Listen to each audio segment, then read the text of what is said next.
Hello বন্ধুরা, কেমন আছো তোমরা সবাই? আশা করি অনেক অনেক ভালোই আছো। আর তোমাদের ভালোবাসায় আমিও অনেক ভালো আছি, কারণ তোমরা আমাকে যে পরিমাণে ভালোবাসা দিয়েছ এবং সাপোর্ট দিয়েছ তা আমি কোনোদিন ভুলতে পারবো না। তাই তোমাদেরকে মজা দেওয়ার জন্য আবারও একটি নতুন গল্প নিয়ে হাজির হলাম।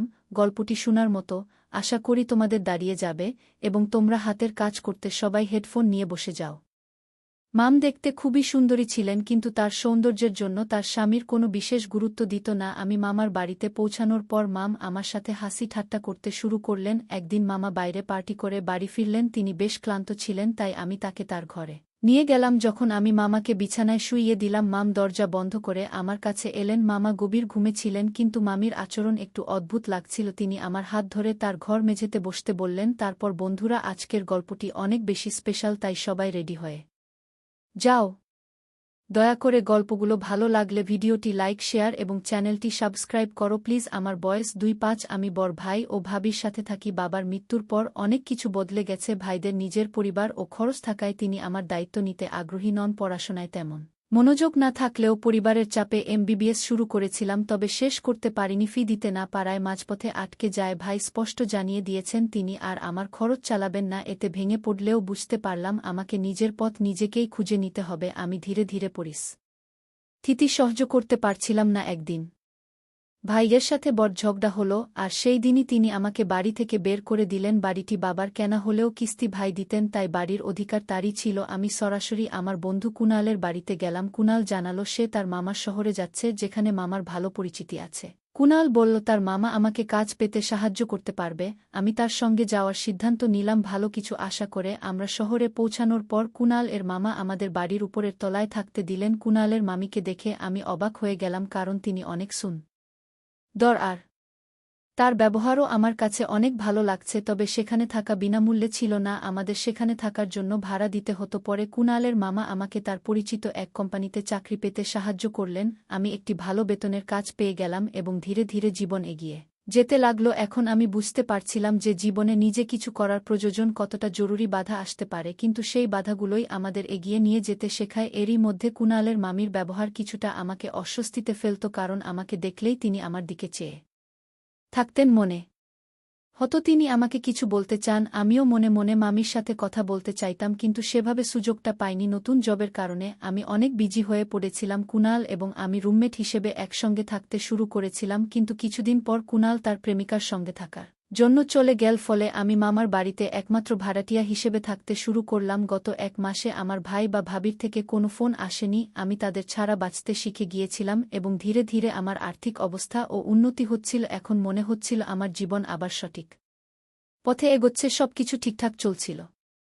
কিন্তু হঠাৎ করে আমার মধ্যে এক ধরনের একাকিত্ব আসতে শুরু করল। অফিস থেকে বাড়ি ফেরার সময় আমি সাধারণত বাইরে থেকে খাবার খেয়ে আসতাম, কারণ আমি রান্না করতে পারতাম না। একদিন রাত 12টা নাগাদ আমি প্রচণ্ড ক্ষুধার্ত হয়ে পড়লাম। সাধারণত আমি সন্ধ্যা 6:30টায় খাবার খেয়ে বাড়ি ফিরে আসতাম, তারপর কিছুটা সময় মোবাইলে কাটিয়ে রাত 9টা নাগাদ বিশ্রাম নিতাম। তবে সেদিন আমার ক্ষুধা একদমই নিয়ন্ত্রণে ছিল না। অন্য সময় কিছু বিস্কুট বা চিপস খেয়ে রাত কাটিয়ে দিতাম, কিন্তু সেদিন সেগুলো ফুরিয়ে গিয়েছিল। তাই আমি ঠিক করলাম কিছু খাবার খুঁজতে বাইরে বের হব।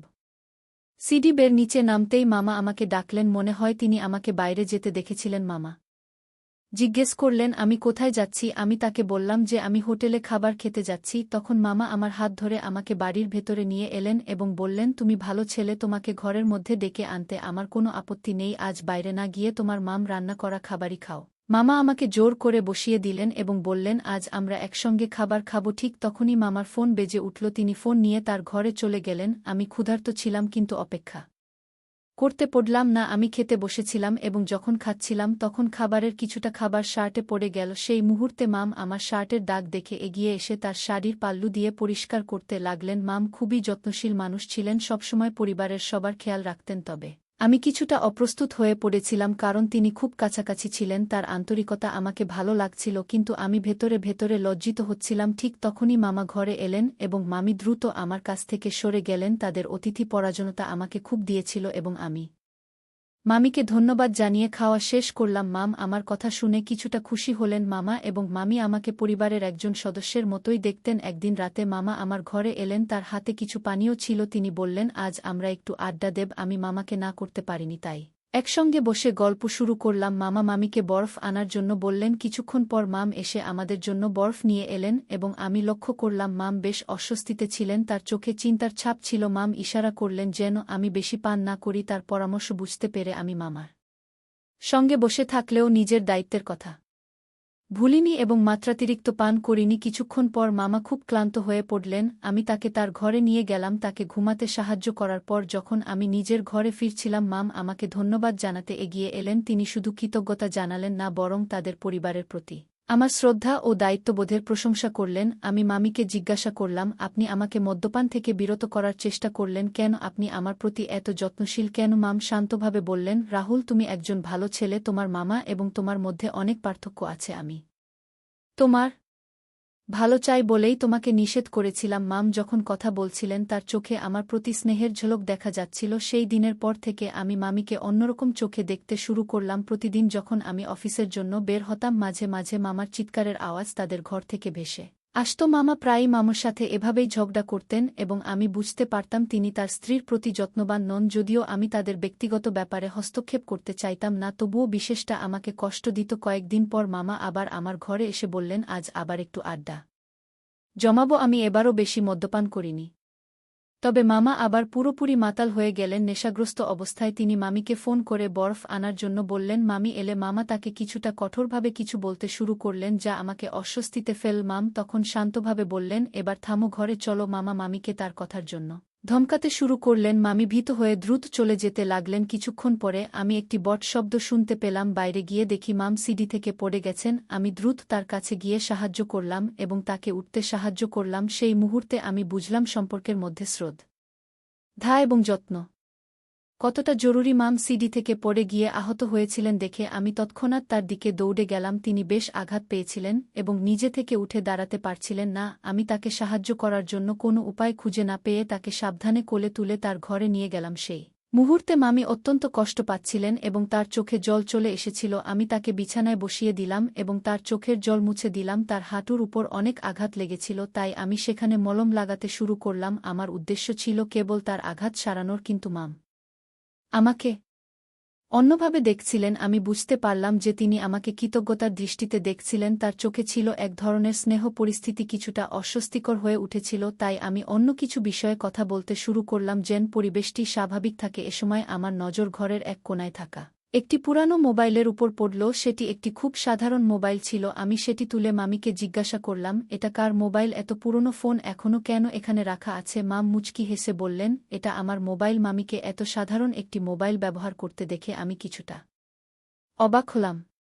তখন আমি বললাম, আপনি কেন এত পুরনো ফোন ব্যবহার করছেন? মাম হেসে বললেন, আমার প্রয়োজন একটু কম আর এই মোবাইলে আমার সবকিছু হয়। তার সহজ সরল জীবনের প্রতি ভালোবাসা দেখে আমি নতুনভাবে জীবনকে দেখতে শিখলাম। মামার আয় ভালোই, তবুও ওনার জীবনে আপন বেশ সাধারণ কেন, এটা নিয়ে আমি ভাবছিলাম। একদিন মাম বলল, আমারও কিন্তু আধুনিক ফ্যাশনের শখ আছে, কিন্তু কি করব? তোমার মামা একটু পুরনো ধ্যান ধারণার মানুষ। উনার মনে হয় আমি অ্যান্ড্রয়েড মোবাইল চালাতে পারবো না, তাই তিনি আমাকে এই সাদা মাটা ফোন দিয়েছেন। কিন্তু সত্যি বলতে মোবাইলের থেকেও আমার এমন কারো প্রয়োজন যে আমাকে সত্যিকার এর বোঝে। মাম কথা বলতে বলতে আমার হাত ধরে ফেলেছিল। মনে হচ্ছিল উনার মনের সব কথা আমাকে বলছে। ঠিক তখনই মামার কাশির শব্দ শুনতে পেলাম। উনি এত জোরে কাশলেন যে আমার ঘর থেকে সরাসরি উনার ঘর পর্যন্ত আওয়াজ গেল। আমি ভাবলাম মামা বুঝি বাইরে চলে এসেছেন, তাই দ্রুত মামির ঘর থেকে বেরিয়ে নিজের ঘরে চলে গেলাম। পরে দেখলাম মামা নিজের জায়গাতেই ঘুমিয়েছিলেন। এরপর আমি আর মামির ঘরে যাইনি, নিজের ঘরেই শুয়ে পড়েছিলাম। মামির কথাগুলো নিয়ে ভাবছিলাম, কিছু একটা বলতে চাচ্ছিল। কয়েকদিন এভাবেই কাটল, কখনো অফিসে যাওয়ার সময়,